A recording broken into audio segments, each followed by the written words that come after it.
আমি এবার একটি বাংলা কবিতা পড়ব।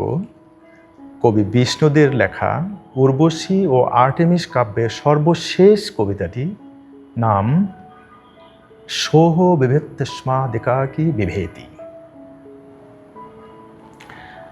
উপনিষদের একটি ধ্রুপদী ভাবনা দ্বিতীয়াদ্বৈ ভয়ং ভবতি, অর্থাৎ অদ্বৈত বা একত্বে কোনো ভয় নেই, ভয়ের জন্ম কেবল দ্বিতীয়ের উপস্থিতিতে, দ্বৈত বোধে।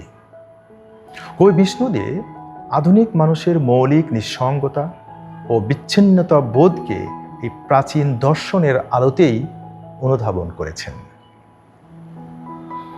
আধুনিক মানুষ আজ প্রকৃতি, সমাজ এবং নিজ সত্তা থেকেও বিচ্ছিন্ন।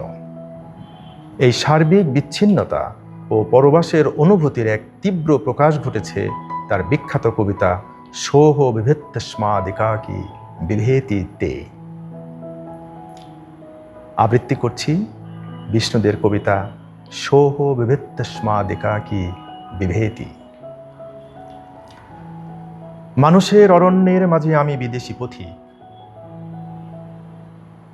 মুখোমুখি কথা বলি, চোখে লাগে অটল প্রাচীর। বিদেশি পথিক আমি এসেছি কি বিধাতার ভুলে, পৃথিবীর সভাগৃহে বুঝি না কো ভাষা যে এদের। প্রকৃতির বুদোয়ারে এসে পড়ি বিদেশি বর্বর, বর্বর জানে না হায় পদে পদে করে অপরাধ। কোথা লেগে যায় সরীসৃপ তিক্ত ফনা, জলস্থল ব্যাপী ভয় দেহ মন নিয়ত কাঁপায়। নিত্যকাল ধরে এই দিন কাটে নিত্য তৃপ্তিহীন, রাত্রিও প্রশান্তিহীন, ত্রিশঙ্কুয়ে আমার হৃদয়।